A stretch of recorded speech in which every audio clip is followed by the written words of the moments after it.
and it's my honor to start the session with a few good friends that I had the pleasure of meeting before the panel. I would like to first introduce the panelists. Shai Agassi is the founder and CEO of Better Place, a company with a vision of creating a zero-emission vehicle powered by electricity from renewable sources. Shai and the city of Jerusalem are entering some joint venture. We're happy to be pilot of his innovative and inspiring idea. Shai will be the first panelist to speak. After him, we have the honor of hosting Mr. Jamie Lerner, well-known ex-mayor of Curitiba, with a lot of vision. Ex-mayor Jamie Lerner is twice elected governor of the Paraná region, 3 times mayor of the city of Curitiba, which is synonymous with sustainable development. That's Jamie Lerner. He will be speaking.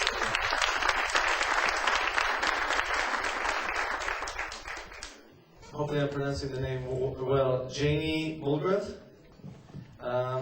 is a commissioner of the Department of Youth and Community Development in the city of New York, where they are supporting community service through contact with a broad network of community-based organizations. And I've heard how New York is deploying development and relationship with many of the residents and organizations in New York. Jenny will be third. And then we have the honor of speaking to the current mayor of Curitiba, Carlos Alberto Ruija from Brazil. And then Bob Watson from the United States, chairman and CEO and chief scientist of the Ecotech International Group, pioneering of green building movements throughout. So he would be our last panelist. We have 2 mayors in the crowd with us, guests of this President's Conference. Mayor Pablo Zaraquet, hopefully I'm pronouncing this well, from Santiago, Chile. And the mayor of Lodz, Jerzy Kropinski. Hopefully I'm pronouncing that well as well.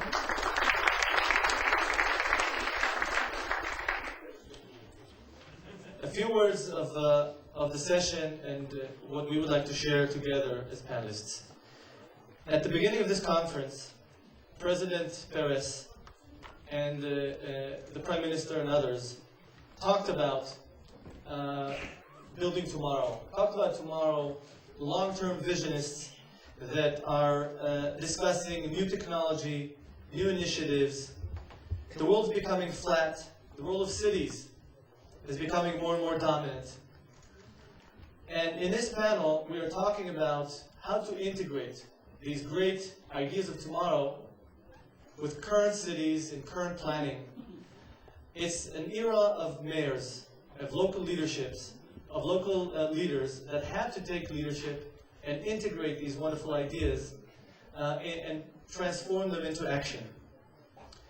I believe that eventually, for things to change, current leaders like mayors have to take and screen those ideas and focus their cities and regions on some kind of competitive advantage. Here in Jerusalem, what we've done, a process of many years, have defined our competitive advantage. Competitive advantage of Jerusalem, one of them is our huge potential in the international marketplace. That potential, if we compare to other cities like Paris, London, and New York, that each one of these great cities of the world have anywhere between 40 to 50 million tourists a year, Jerusalem is not only a city of its residents, but also a city important to over 3.4 billion people throughout the world. We have to do a good job in attracting pilgrims, tourists, and other people that their heart and soul is connected to the city and care and feel for the important city of Jerusalem.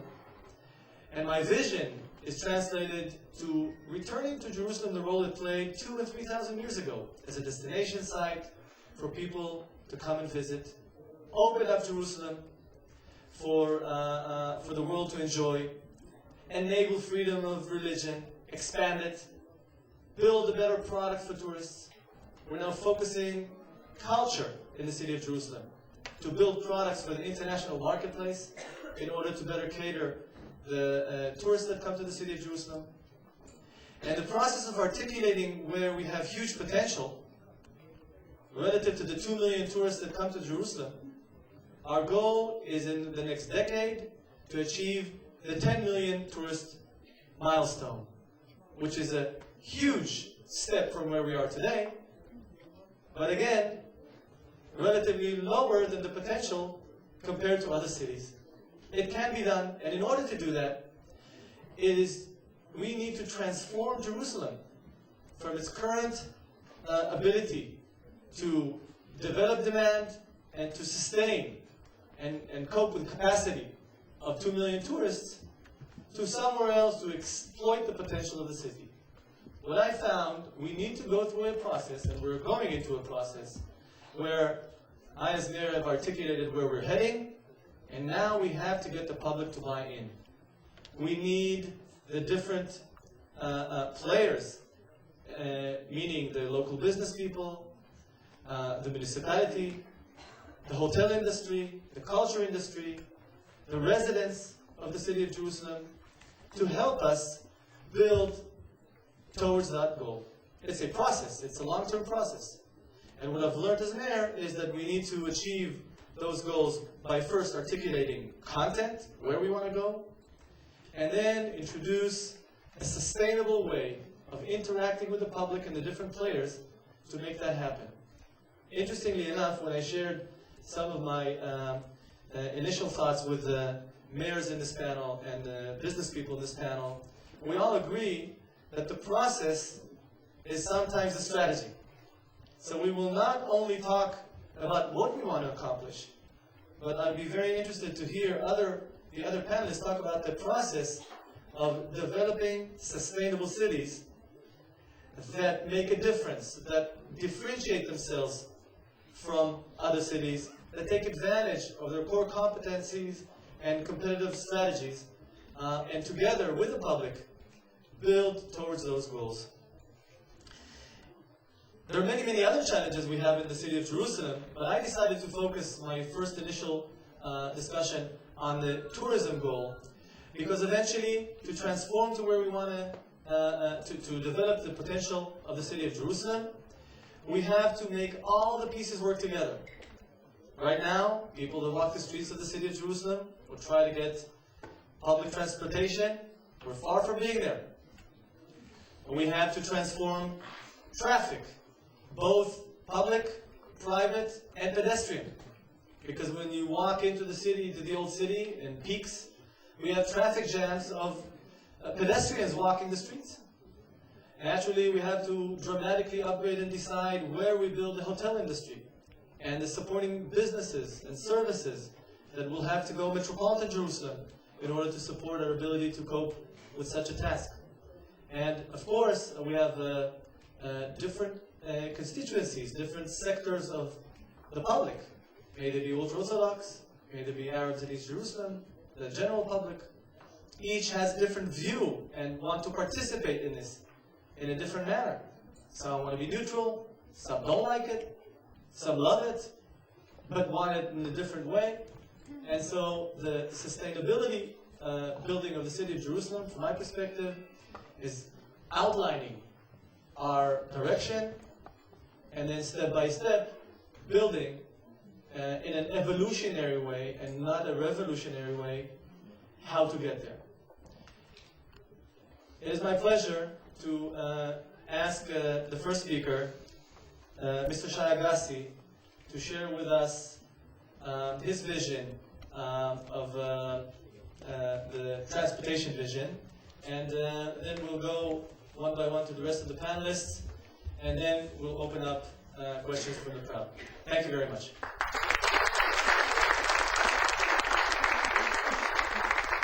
Thank you, Mayor. I actually wrote my notes on the BlackBerry. I wasn't doing email, those of you who are watching. And it's an honor to be on the same panel with current and former mayors of Curitiba with their innovative solutions for public transport. I don't know how many of you know the story, but I'm sure they'll share with you. Jaime is a fantastic speaker on top of that. He's got so many wonderful ideas for how to really redo a city in the size that he's dealing with. It's almost a country. So I think it's you're in for a great treat. We're dealing with the question of how to get people who don't want to go into public transport, who need a car, to get away from killing people, not by running over them, but by the emissions of their tailpipes. And I don't know how many of you know, but recent studies actually show that the health hazard of cars in cities kill more people from heart and lung diseases than actually the bumpers do in car accidents. So imagine if somebody came up and said we can stop all the car accidents in Israel. How big of a thought that would be. It ends up that if we stop the emissions, we'll save twice as many people in Israel. We actually know that in Israel more than any place in the world. We run an experiment in Israel called Yom Kippur, in which we can actually measure the reduction in emissions on an annualized basis. Every year we measure it, and the numbers are staggering.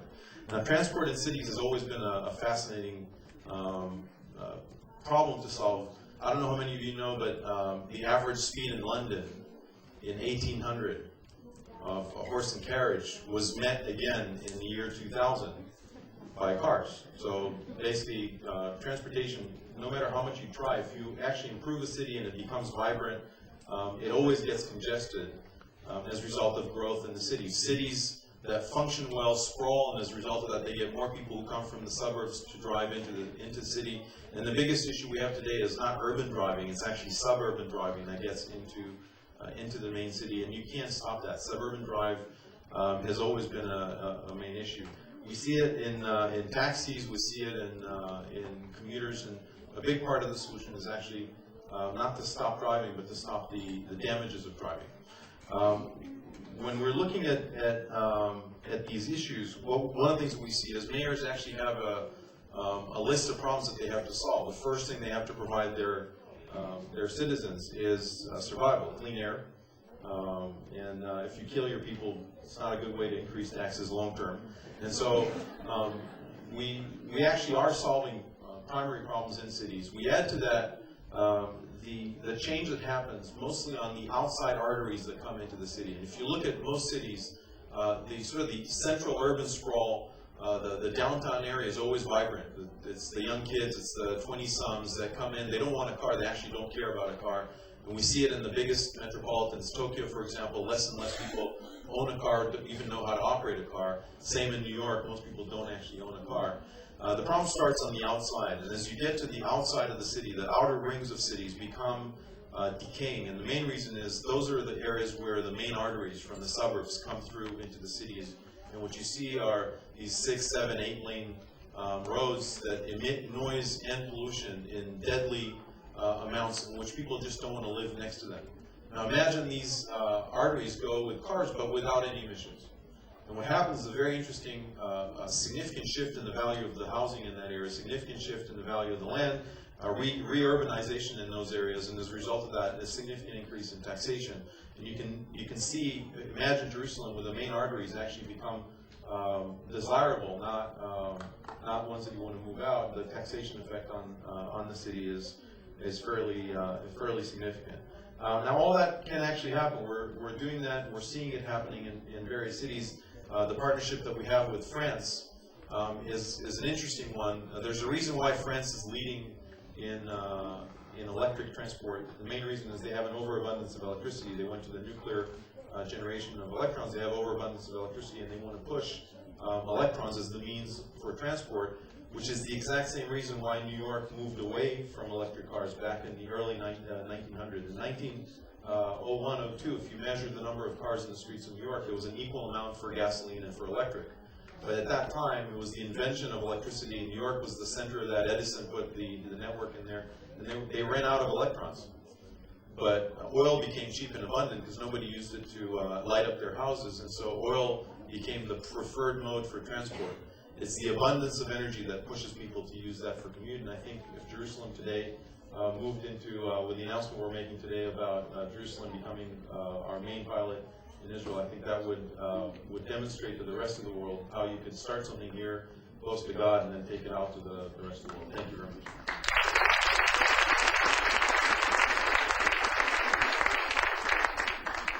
I don't know about you, but I get it, and I agree with it. Mr. Jamie Lerner, please. Fine? No problem. Please.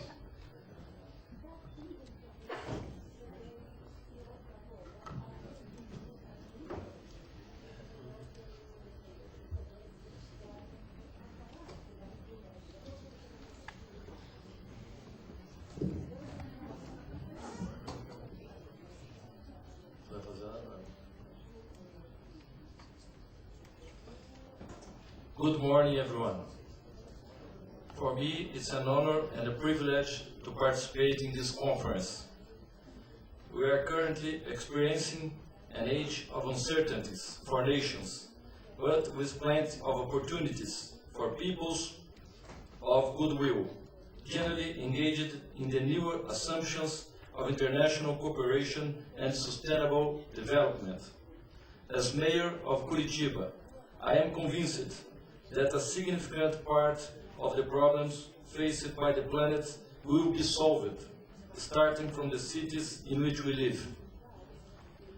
With their extraordinary potential, cities are part of the problem and the promise of their solution. It is an urban concentration, already home to more than half of the planetary population, that the decisive battle against global warming will be fought. In the last 40 years, Curitiba has consolidated a tradition of being a reference in urban planning, in mass transit, and in environmental preservation, sectors of local administration that are closely linked to the preservation of urban biodiversity. But the main success factor has been the engagement of the population in the partnership with authorities. Curitiba has been blessed by the outcome of a rich fusion of the peoples who immigrated to the city and to the entire south region of Brazil over the course of the 19th and 20th centuries. Italians and Germans, Spaniards and Portuguese, Arabs and Jews, Russians and Ukrainians, Africans, Japanese and Poles. Such a mosaic gave rise in Curitiba to a unique ethnic, social, and religious democracy in perfect harmony. The Jews, in particular, have given and still do major contributions to the economic, intellectual, artistic, and scientific development of Brazil. Last August, we celebrated the 120th anniversary of the establishment of the first Judaic community in the state of Paraná. And it was a Jewish architect, my good friend Jamie Lerner, also here with us, who, when in office of mayor, triggered in the early 70s the large-scale urban reforms that made Curitiba a reference in environmental planning and mass transportation. These structural changes started with the approval of the new director plan for the city and the new zoning and soil use municipal laws that drove and directed economic development and encouraged the preservation of green areas. The establishment of structural corridors with their exclusive dedicated lanes for use by buses. Modernized public transportations created a dynamic vehicle flow used daily by 2.3 million passengers and drove the appearance of commercial hubs, generating employment and business. This system has been continually enhanced. More recently, we set up a new transportation axis called the Green Line, covered by 100% biofuel powered buses, a pioneer initiative in Latin America that contributes to reducing polluting gas emissions. The future of public transportation in Curitiba lies in the integration between buses, the metrics of our system, and the future subway. Concerning environment, our management philosophy has generated 77 million square meters of green areas, equivalent to 18% of the municipality surface, or 51 square meters per inhabitant. We've had the privilege of creating several of the 34 existing preservation units in our administration. And we are on the way to establish 4 new parks located in regions with lowest human and economic development indicators. We are currently implementing the basin recovery program for the main river in Curitiba, the Barigui, in a project that links actions in low-income housing and environmental recovery, 32 kilometers of extension. We have also established the concept of private reserve of the city's natural heritage, granting tax and building incentives to the owners of these areas. With participation of universities, environmental NGOs, society and private initiative, we created the Forum of Curitiba on Climate Change to prepare cities to deal with the consequence of global warming and even mitigate greenhouse gases emissions. A survey indicated that the forests of Curitiba remove from the atmosphere 4.25 million tons of CO2 equivalent. This effort for sustainability includes redirecting economic development with the intent of attracting high-tech industries. Our Technopark, central hub for this project, has already attracted close to 100 companies from the areas of IT and software development. In Curitiba, we have made the decision to prioritize education, health, housing, and infrastructure in the lower-income districts. With 1.8 million inhabitants, Curitiba has merged with several municipalities comprising a metropolitan area with over 3 million people whose demands for water, transportation, environment, housing, and waste processing must be thought about jointly. I conclude this statement by reiterating my conviction that the solution to global issues is associated, if not subordinated, to a more active intervention by local authorities. Thank you.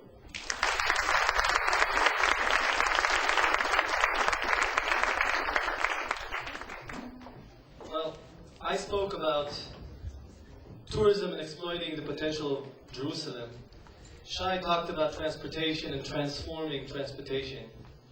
Jamie spoke generally about Curitiba, but clearly, Carlos Alberto Richa spoke about Curitiba as a city and a metropolitan center, and the focus in the discussion was also about planning of the green. Now, I'm happy to ask Jean from New York to speak about something else very complementary to what we've just discussed, which is social planning. Please. Thank you.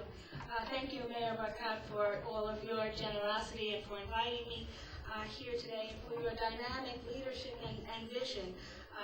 There really is such an openness to work with New York City and to truly make our sister city partnership active. So I thank you, and I also thank a few people from New York City, Rabbi Kaplan and Michael Miller, who also brought me here.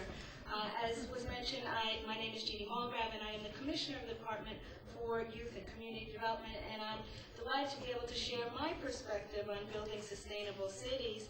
My agency, the Department of Youth and Community Development, administers funds to community-based organizations, or NGOs, that provide services for youth and families, and these include after-school literacy, workforce development, and services for homeless youth, among other programs. The term sustainability often brings to mind environmental issues, and I'm so pleased to be on this esteemed panel with some of the leading minds on that topic. But there are also a host of factors that contribute to a city's long-term sustainability, and New York City has made investments in many areas that are critical to maintaining our status as a world capital. First, New York City is incredibly diverse, which is one of its greatest strengths when we have a mayor that embraces that diversity, particularly through support of immigrants who enrich our culture and invigorate our city's economy. New York City also has made significant investments in infrastructure such as tunnels, bridges, schools, and police training facilities, even in these tough economic times. The importance of establishing family supports cannot be overstated. Cities can only continue to attract a talented workforce if they offer amenities that are attractive to families, such as strong educational and cultural institutions. And of course, cities need to think about ways to innovate, to test new ideas, whether in technology, the environment, or education. We could discuss any one of these factors at length, but today I'm going to focus on my area of expertise, which is youth and community services. Over the last century, we've expanded our concept of what constitutes a strong family. But one thing has not changed, and that is that every family needs community support in order to thrive. And at DYCD, we adhere to 4 guiding principles to ensure we're funding high-quality, sustainable programs for youth and families. They are using data, a commitment to evaluation, supporting nonprofits, and community engagement. The first principle that I want to discuss is the use of data, and Mayor Bloomberg has really made this a hallmark of his administration in terms of making policy decisions, and we take that mandate very, very seriously. Our data-driven approach reflects our commitment to ensuring equity and transparency in our decision-making process. It also helps us to determine the best places to invest finite city resources. New York City has a growing population of 8.4 million and one that is changing at a rapid pace. Approximately 2/3 of the city's population is either foreign-born or the children of foreign-born parents. And in order to determine the best way to serve our citizens, we must first understand who they are. New York's Department of City Planning has done a tremendous amount of work in this area over the last decade, and thanks to their research, we now have an understanding who are the largest immigrant populations, and they are Dominican and Chinese, which are the fastest growing populations, Ecuadorian and Mexican, and where in New York City are they settling. By studying these groups, we can identify their social service needs based on educational background, language skills, and other factors. For each of our program areas, we use social, economic, health, and demographic data to identify high-need areas that correspond to the target populations of the programs that we are funding. We're especially interested in looking at the following variables: youth population, public school enrollments, low-income individuals, the number of foreign-born individuals, educational attainment, labor force participation, English language proficiency, health statistics, and risk factors for youth. For example, using these factors, we identified 58 high-need neighborhoods while planning for our citywide out-of-school time or after-school initiative. And we subsequently located approximately 2/3 of our 550 programs in these neighborhoods. It just makes sense for us. We also collect data internally to track the progress of our programs. Perhaps our most significant accountability measure is our online data management system known as DYCD Online, and this is used in many of our initiatives.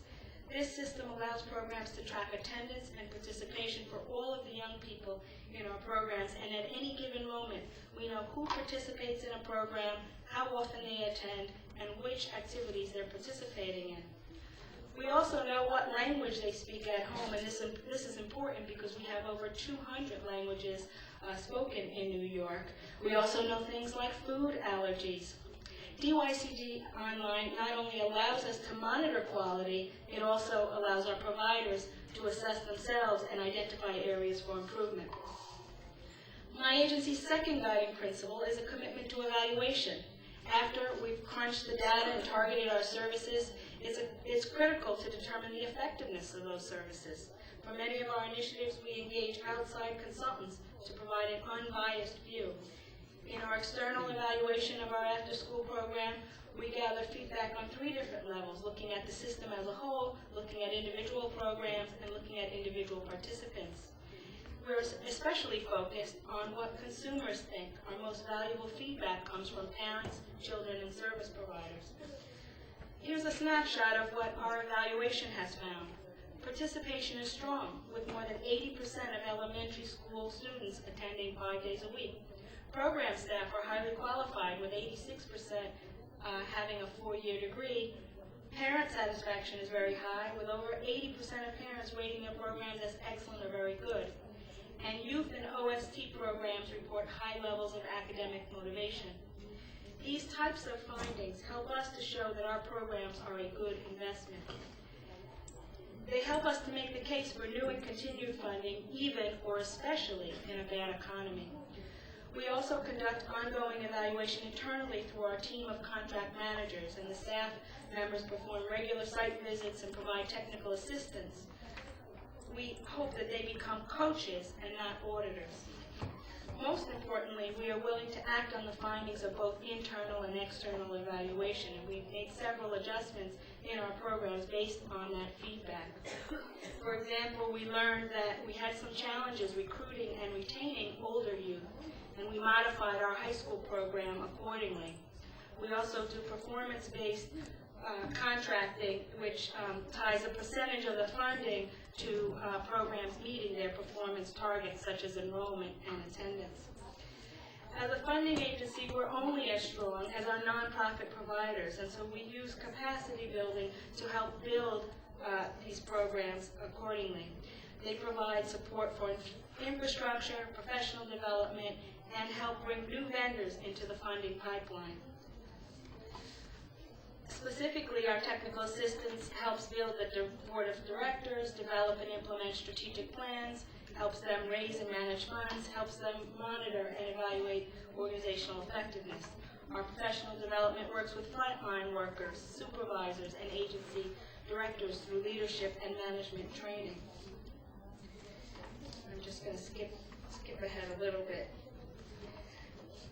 The last area that is critical is community engagement.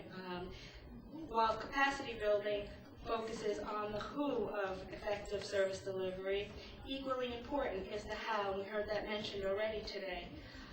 DYCD uses a variety of ways to ensure that we are engaging the community in our decision making.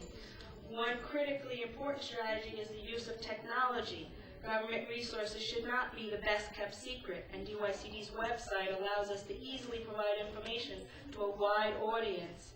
So whether you want to download our solicitations or concept papers, or you want to search for a program that's closest to you by inputting your address or your zip code, or you want to apply for a summer job or other benefits, you can do so on our website. In addition, DYCD recently launched our own page on 3 popular social networking sites, MySpace, Facebook, and Twitter, making sure that we're doing our best to connect to young people.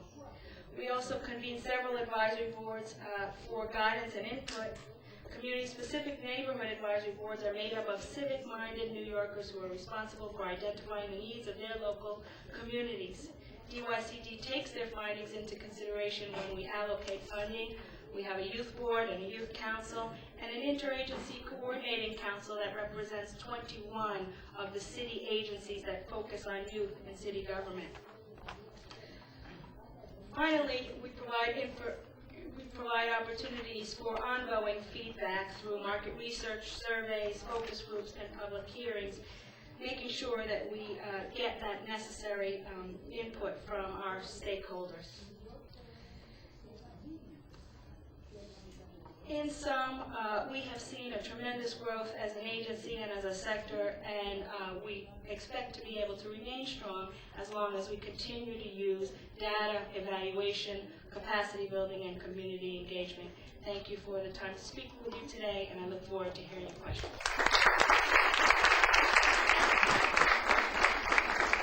Jean, thank you very much. I think it's obvious that when you hear you speak on behalf of Mayor Bloomberg, that New York is managed by an entrepreneur, business-oriented, that understands how to launch processes, that the sustainability in what I've picked up from your notes is the fact that you're so close to your customers. You're so leveraging private-public partnership with NGOs, and I think that for me, New York is definitely a role model of how to develop NGOs and work with them. Thank you for your kind words.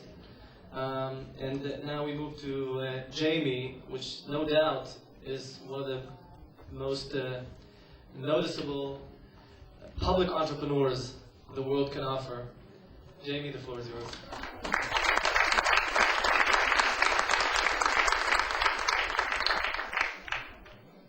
Thank you. I'm very honored and very pleased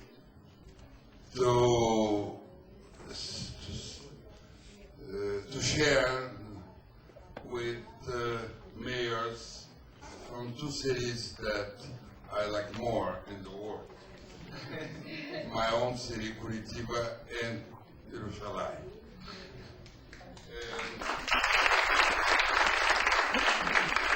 And I promise you, next time I'll speak to you in Hebrew. So, of course, I'm not going to repeat the images that I share with, because it's the same city that I share with my friend Turisha, but I would like just to enhance some issues. One is always that the city is not a problem. The city is a solution for a country. I don't share the vision, the pessimistic approach about cities. And mostly because from the experience we had, dealing with the city is not a question of scale, not a question of money. It's a question of political will, of leadership. It's a question of solidarity, strategy, and the way you organize an equation of co-responsibility. That means you can transform every problem in a solution. So, and the strategy is very important. But before I show it, I would like to share with you three characters from my book I wrote about 20 years ago when I tried to teach teenagers to explain the city. For me, the best example of the city is the turtle. Because the turtle has a shell, and it's an example of working, living, working, and moving together. At the same time, the shell of the turtle looks like an urban tissue. So can you imagine if we cut the casque of the turtle? Of course, the turtle is going to die. That's exactly what we're doing with our cities. Living here, working here, having leisure there, and mostly in many cities, for instance, like São Paulo, living in very rich ghettos, very big walls, and don't wanting to share their life with diversity, So I think there are three main components of that they are important, not only for our own cities, but for the whole mankind. Besides the normal problems, I would say the mobility is becoming very important, sustainability, which is linked to mobility too, and social diversity or tolerance. And the more you mix urban functions, the more you mix incomes, the more you mix ages, the more you mix religions, the better, more human the city became. So that's why this city is so unique. That's why our city is unique, because we have this kind of diversity. But on the other hand, another character is Otto, the automobile. This is a terrible guy. It's a kind of guy who is invited for a party and never wants to leave. And he drinks a lot. And he coughs a lot. And is very egotist and very demanding person. Every time, more and more viaducts, more and more freeways, more and more and more.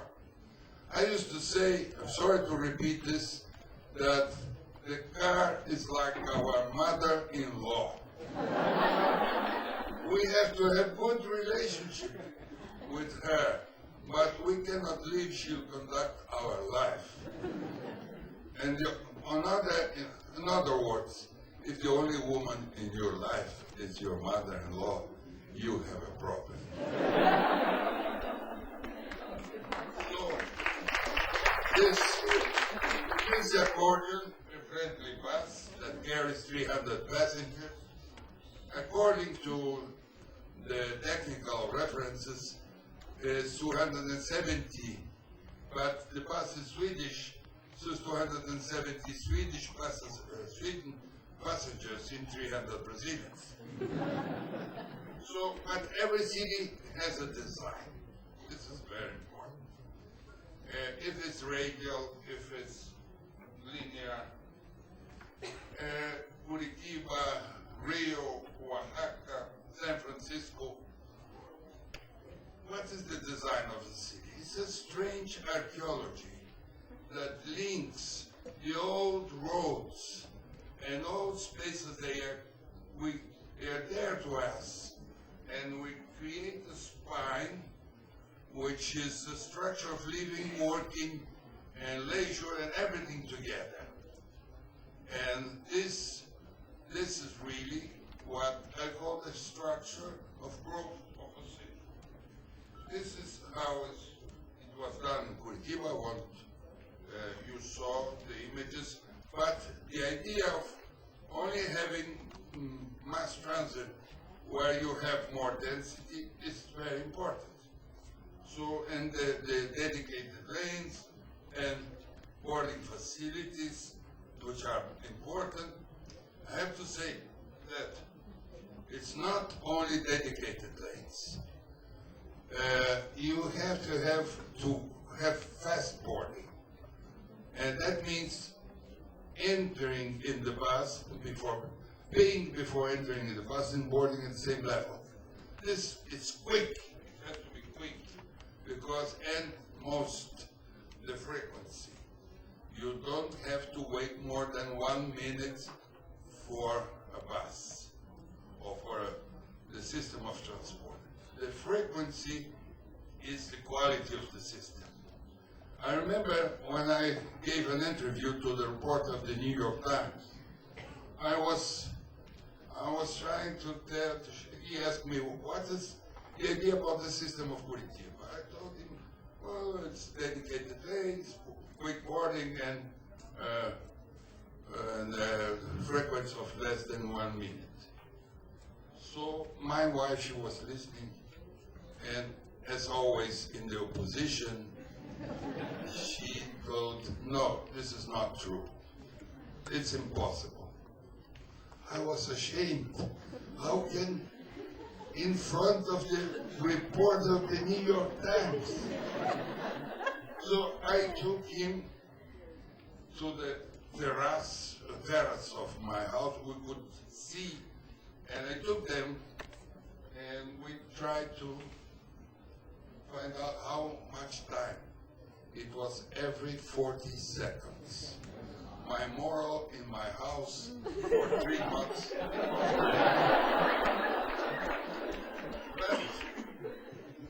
But this is the evolution of the system. Mayor Richard told. What is the big difference? It's the boarding conditions.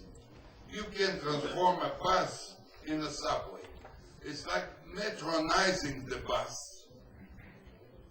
And this is, you saw the images, very important handicap. They can use the system normally as any other passenger.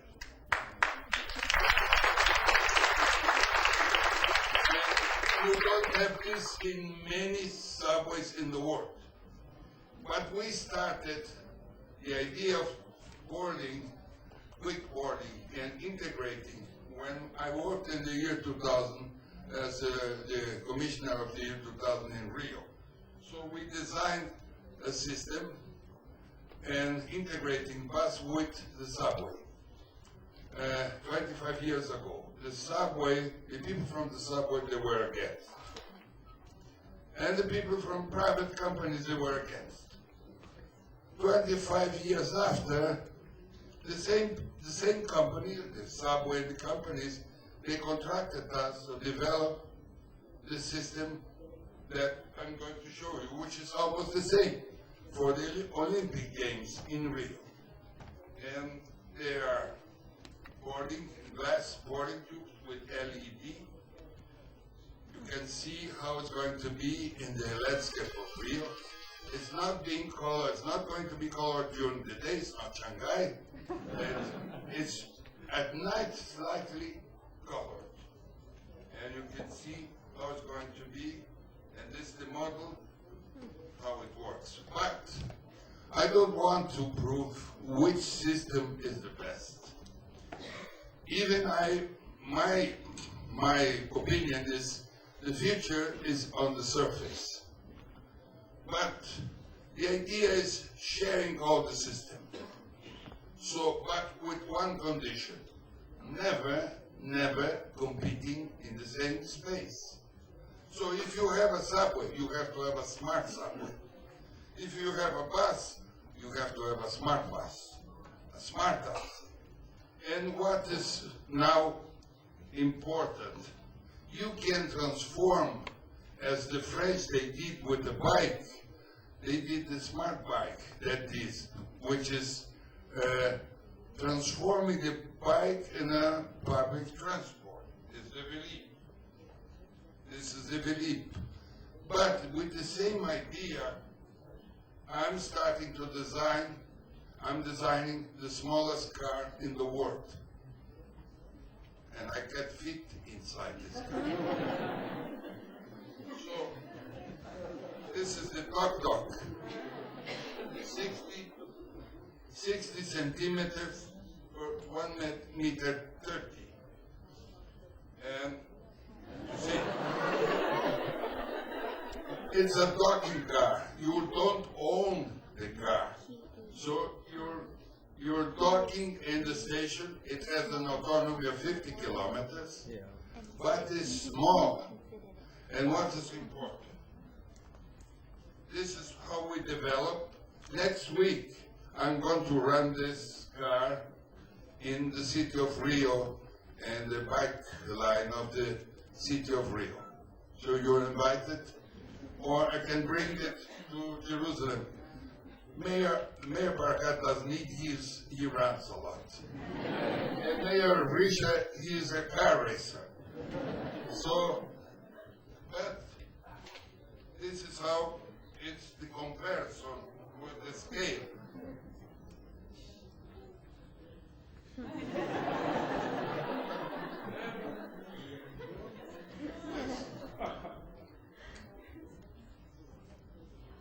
I drove this car.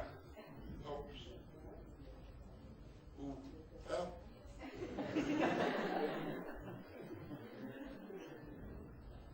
Okay.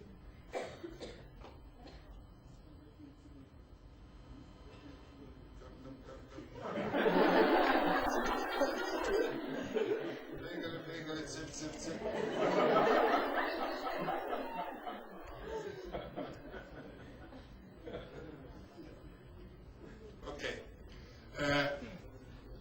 next subject I would like to speak is about sustainability.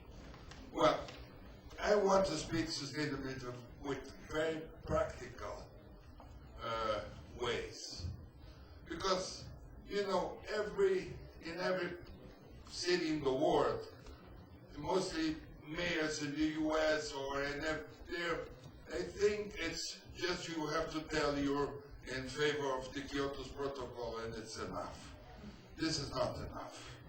I want to see what the mayor is doing for its own city. This is very important. Another issue is sometimes I went to so many conferences and there was people that they're saying, oh, we have to work with new materials, sustainable materials. Very important. Green buildings, very important. New sources of energy, very important. Recycling, reusing, very important. But we have to keep in mind that 75% of carbon emissions are related to the cities. It's on the cities that we can be more effective. That's the key task, the key importance of the cities regarding the future. So,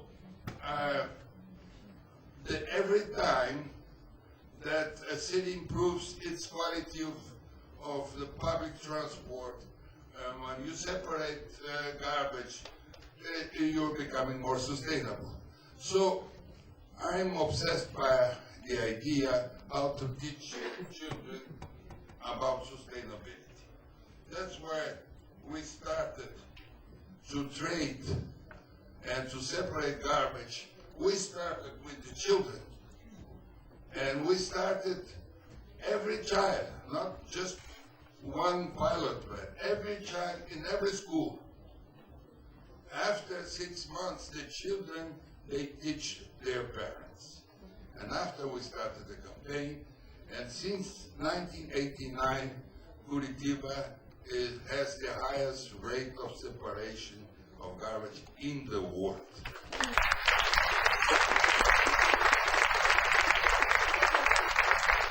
Sometimes it drops to 60, but what is important? Our garbage, we could transform our problem of garbage in 1/3 of the problem. So this is becoming, and every child knows the importance of this. So I don't want to take more time from you. Just one last word.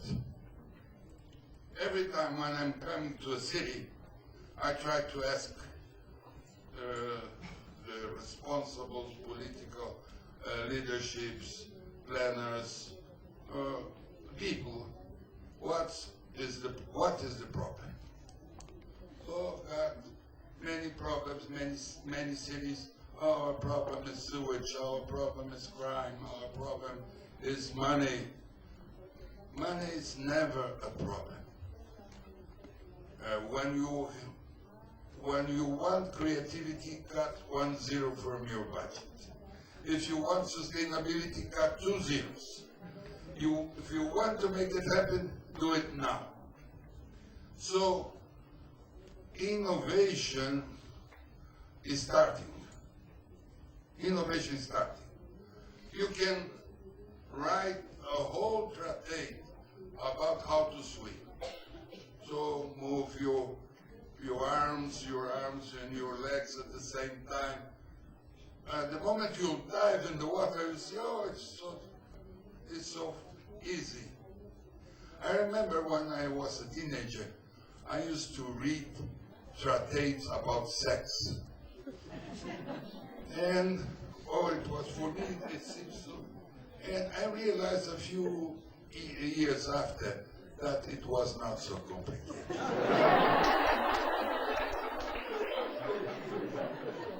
So, every time when I'm in a city, I'm asking, what is the problem? And after I ask him, what's your dream? That's important. Because if everyone in the city, we have a lack of communication in many cities in our country, because sometimes the planners, they don't know how to communicate with the decision makers. They think that they have the whole life to plan.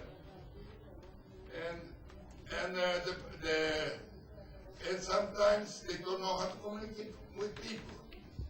So I think that if you propose to the city, to the citizens, an idea, a scenario, a project, or a dream, and the people, they understand this dream is desirable, they'll help you to make it happen.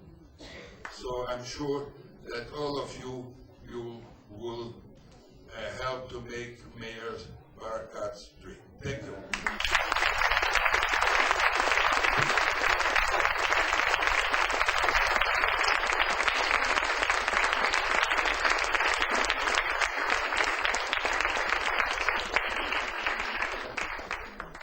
Besides being comedian, I think,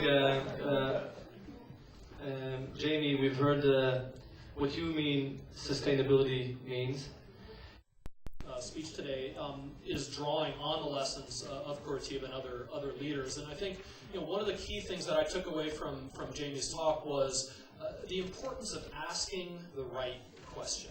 Okay, if the answer is to build a new coal-fired power plant, well, what was the question? If the answer is to build a new road, what was the question? And the thing that was very striking to me about Jamie's solution to urban transport is that he asked the question, well, what is the limiting factor in urban transportation? It's not fuel, it's not air pollution, it's land. The thing that's making urban mobility and access of people's residences and businesses, it's land. It's the ability to have roads to get people from point A to point B. So the solution is, which is the right one, which is make the car smaller, and obviously electric and all the other good things. You solve multiple problems with a single solution. So it was really great because I wanted to lead off with the issue of asking the right question. It's not about how can we increase the throughput of cars past a point. It's how do we improve mobility and access. It's not about adding to the energy or water or sewer infrastructure. It's how do we provide water and energy services. And so in order to answer these questions, it's not a matter of government regulation or market incentives. These things work together, so it's not either or, it's both and. And a lot of people get trapped into thinking that, oh no, government has to be the only actor, they have to take the lead, or no, all we have to do is set the right price. No, you need both. You need the regulatory push and the market pull, and that's where you get your leverage. And really, the idea that regulations are not part of the market, again, is false. It's the market is the entire environment that we face. So government is as much part of the market as is the private sector. And so just like an elevator, without a floor, which could represent mandatory standards, there's absolutely nothing that will move anywhere in an elevator. But if the elevator is only a floor without an engine, the market engine of innovation to pull it up, you're not going to get anywhere either. So if we think of transforming markets as an elevator, we really need both the pulley to produce continuous improvement, but also the floor to continue raising the minimum. An example of this is the state of California, where they combined very aggressive standards that continuously improve, but the only reason they were able to improve continuously the way they did was because they put financial incentives for not only early adoption of the next set of standards when they became publicly noticed and not necessarily in effect, but also beyond market standards. And so what it did was it primed the market for the next set of mandatory standards and continually raised the floor as well as continually raising the ceiling. So, some estimates show that if the standards alone had been done through a regulatory process where the only driver was the government, about 1/3 of the energy savings overall would have been realized. So we get a synergy when you combine the regulatory push with the market pull. You get an equation of 1 + 1 = 3. And so but where do you start? I mean, and I think this is another fantastic lesson we learned from Curitiba is that it's whatever your vision is, it's important to start. So where I like to start is what I call the lost opportunities. If you design a lighting system wrong, well, you're stuck with that lighting system for a few years. If you design a building wrong, you could be stuck with that for up to a few decades. If you design a city wrong, you're stuck with it for up to a few centuries. And so clearly, obviously, the scale of how you do your planning and the integration of your infrastructure makes a huge difference in how long your problems or your solutions is going to last. But clearly, you also want to start with the simplest thing first, and dealing with new construction and new infrastructure is where you're trying to put in innovation. That's where the marginal cost is the lowest, and the opportunities for design integration as well as technology integration, those things together will make a big difference.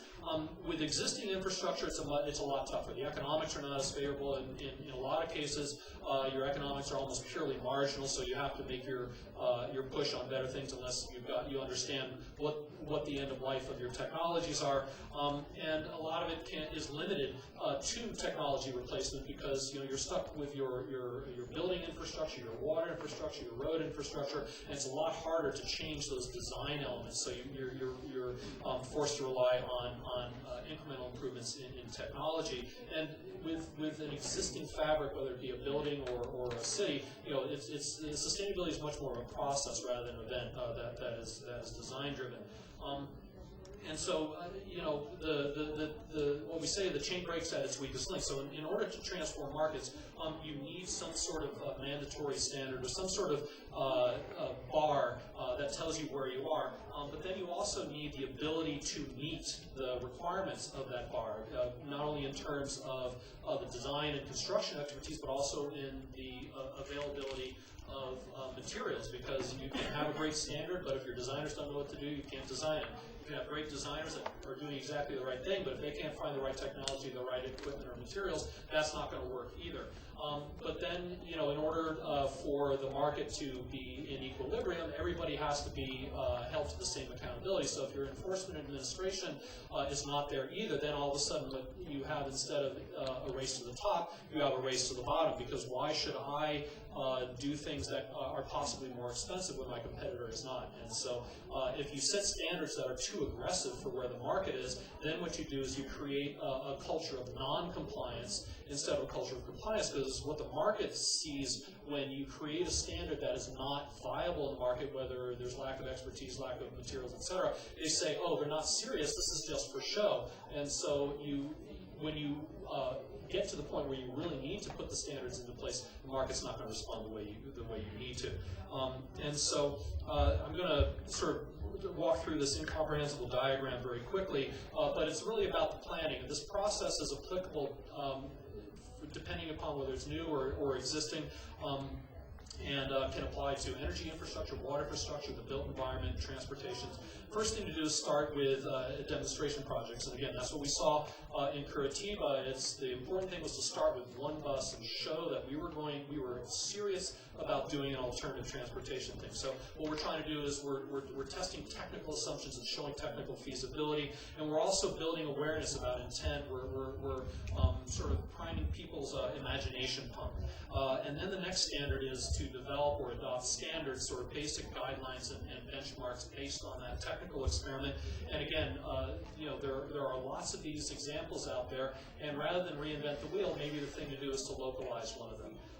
Then you need to start scaling. Now, once you've proven the technical feasibility, now you have to be able to deliver, you have to test the market delivery mechanisms, and that's where pilot implementation comes in. We're bringing the demonstration program up, and it's increasing the technical know-how, the delivery know-how, the infrastructure, and that way you can get to more stringent local standards. And then at the same time, you have to bring up your local profession and involve them from the very beginning. And I think this is an area where Mayor Barkat has been spot on in terms of building a social and technical and governmental and non-governmental and private sector infrastructure, because everybody needs to work together. Again, the chain, there are multiple chains, and if one thread, one loop of the chain, which is all linked together, breaks, then the whole fabric can come apart.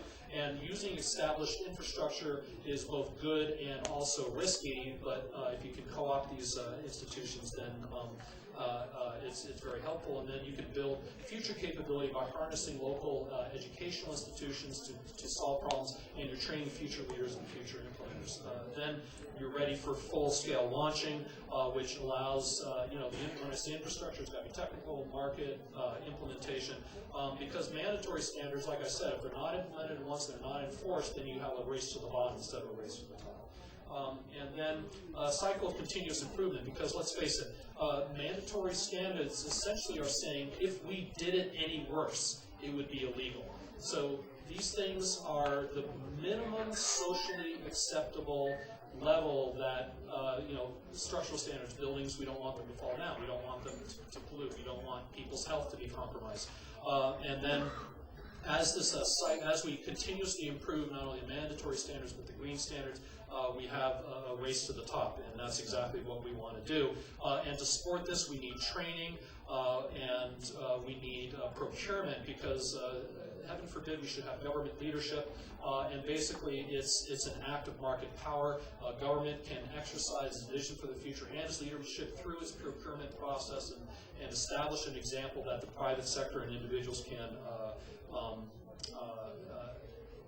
emulate. And then finally, again, the incentive programs are very important. You want to get people to do it early, but they don't have to be monetary. I mean, time is money. So if a developer that's developing a green building and commits to a certification program wants to do it, they can go to the front of the line, and that it can be a very strong incentive. It doesn't cost the city a cent. And so in order to do incentives, both monetary and non-monetary, you need to have effective partnerships with a whole host of groups, and that's why the social networking is very important. So it's really, a lot of people think that markets and their development are accidents. No, they are a conscious choice, and that's where strong leadership from a mayor is very important. And with the proven programs and strategies out there, then we can build a green future for our children and our grandchildren. Thank you.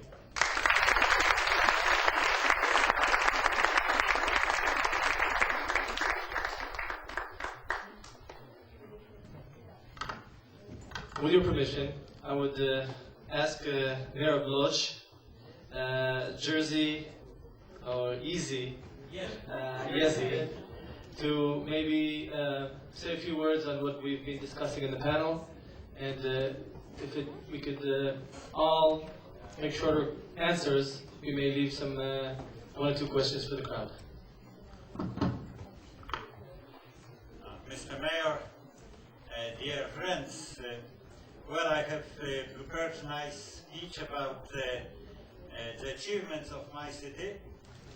I wanted to say something about water supply and sewage system. By the way, we have the best water in Poland, in the big cities. I wanted to say something about city parks.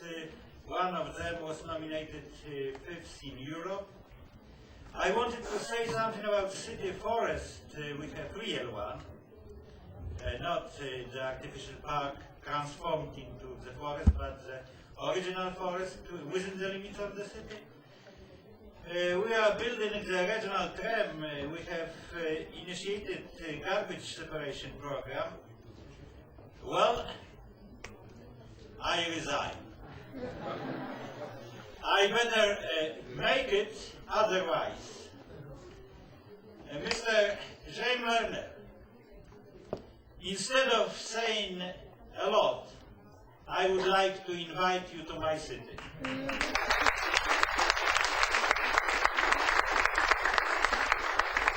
And to you and to the rest of you, how to find it? It's very easy. It's the second big city in Poland. English call it Lodz. In Poland it's called Łódź. And to find it is just to put your thumb just in the middle of the map of Poland. Welcome.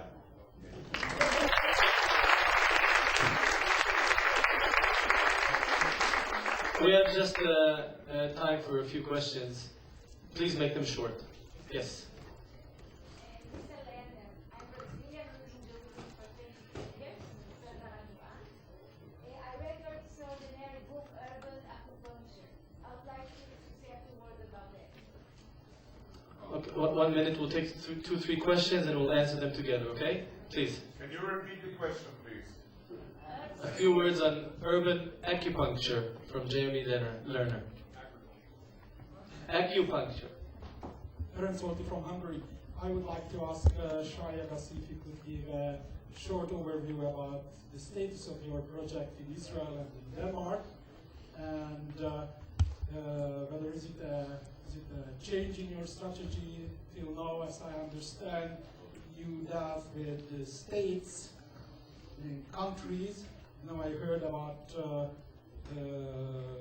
project of cities. Okay. How such a project look like? Thank you. Sir?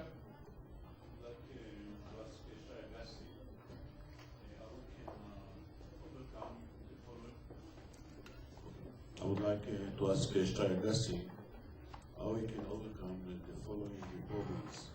First of all, there is lack of energy in Israel, and according to the calculation, electric car will increase in 40% the need for electricity in Israel. Secondly, how you overcome the security and safety problem of electric car, mainly in Jerusalem. I believe it's a big concern, especially about security. I would like to ask you, do you have any idea if insurance company will accept to keep the same rate with electric car? And then last 2 questions is about standards. Do you believe that you will be able to overcome the problem of standard battery for all the car? Thank you. Okay. Okay. I think because some of the mayors have to leave, you have a plane to, let them wait. Okay.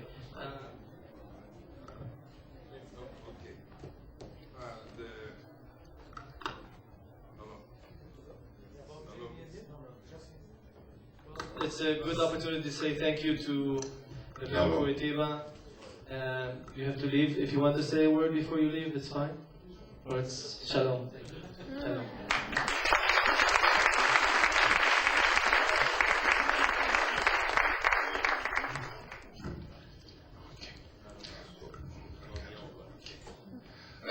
About urban acupuncture. I realized that the planning process takes time, and it has to take time. We cannot just short, and we have to take time. But sometimes there's a few, you can make some focal ideas and some focal points that could create a new energy that could help the process of planning, which is, it's not instead of the process of planning, it's to help the process of planning. Let's say 1 or 2 ideas or more, but those ideas has to be done very quickly. Because acupuncture, if the needle stays too much time, it will hurt you. So you have to do it very fast. So and it can be done, because why it has to be fast? One is to avoid your own bureaucracy. Second, once the political decision was done, the discussion, you had the time for discussion, the political decision was made, you have to start immediately. Because if not, it's like a Shabbat in a great family, big discussions, you'll never end. So, and the third reason to be very fast is because to avoid your own insecurity. Because sometimes you have a very good idea, and you start to think, oh, this idea is so good, it couldn't be mine. Now start immediately. And because you can never have all the answers. That's the lesson I had during almost 35 years working in cities. You never have all the answers. So just start. And that's to avoid your insecurity. So, and acupuncture, there's another reason. Because I'm getting older, I don't have time to spend, to discuss, because being a consultant, you know, sometimes it takes 3-4 years. The first year, you're a hero in the city. The second year, the mayors, they're trying to say why they are not doing your ideas. The third year, they not answer your calls. And the fourth year, they're not paying you.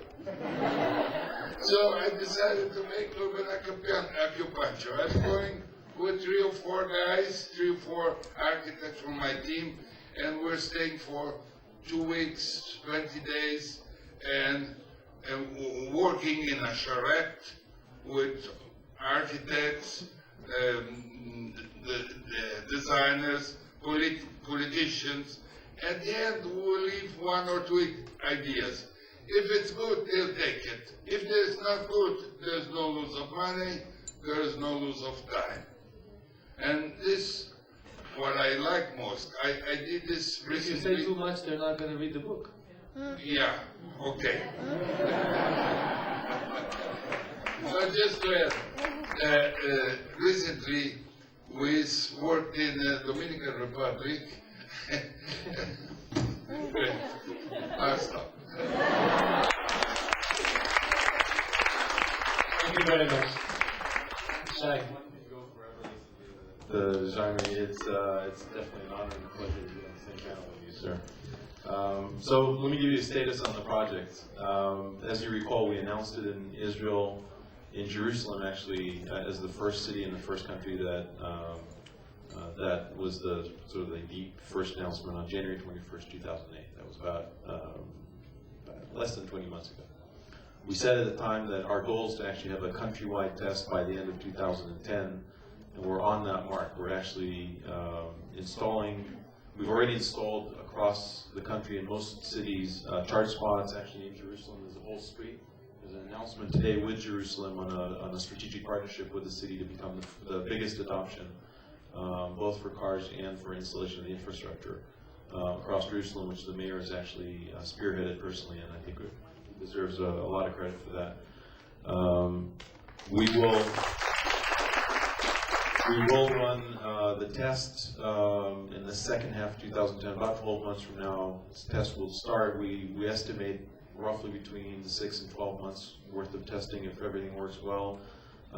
Around the end of 2011, we will open to the general public. We already have more than 50 companies in Israel that have signed to convert their fleets. They'll be the first ones to go. Overall, the fleets in Israel that have signed for conversion obviously take a longer period of time, account for about 35,000 cars, so it's a fairly significant move. As far as the progress of the product itself, we showed the car a month ago in Frankfurt. It's a beautiful car. It's actually a significant sedan. It's a 485 meter. It's not the Doc that Jaime has actually shared with us, but it's a car that would be sort of at the level of an Audi A6. As far as the look and feel, the speed is actually a bit faster than that. It's a very high acceleration car. It's highly equipped. It drives very nicely, and it will be able to go on a single battery from Tel Aviv to Jerusalem and back. So that's the autonomy that we're aiming for, and back. We'll have 70 switch stations. Nobody ever goes to Tel Aviv and comes back, you know. It's be about 70 stations. around Israel at launch in 2011. That would give coverage for every road on the country of 160 kilometers. You'll always have 4 stations on any 160-kilometer drive you take throughout the country. So there'll be an overabundance if you want to switch stations. We're now showing the first subsystem. So in Japan, in the beginning of the year, there'll be the first taxi station that would run 4 taxis, 100 days, 7 by 24, to demonstrate that you can actually go 300 plus kilometers a day in a normal drive with passengers inside and get the data for that.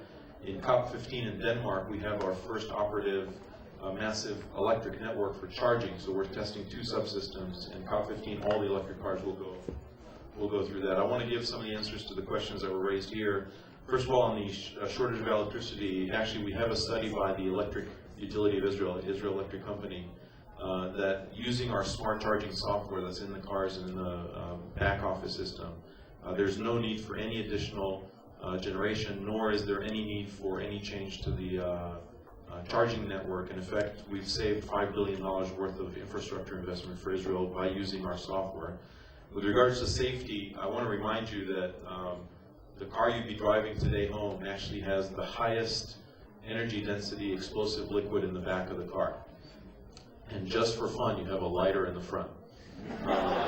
So when you think of safety, next time you think of what you're driving, if you actually have a bomb that is sort of the main driver of the car, the batteries that we have are so safe you can actually throw them into a fire and they will not catch on fire. I mean, it's that safe. So you're actually going away from a crazy idea of putting a high energy liquid in the car and driving on it to a safe model.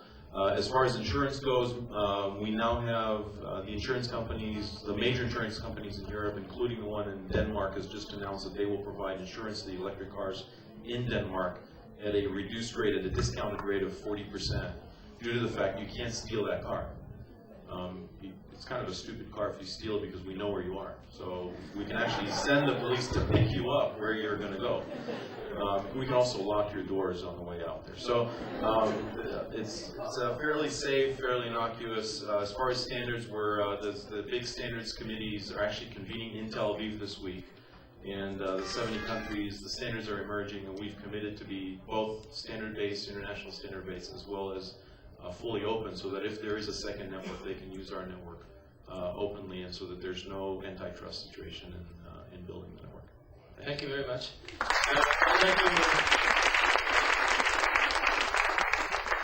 Allow me to conclude this session by first saying thank you very much for people that came from abroad to meet us here. I think that this is a panel of entrepreneurs that understand that innovation should be focused city-based first. Thank you for all the participants and for you coming to be with us in this panel. Thank you, and we'll meet again. Shana Tov Yerushalayim.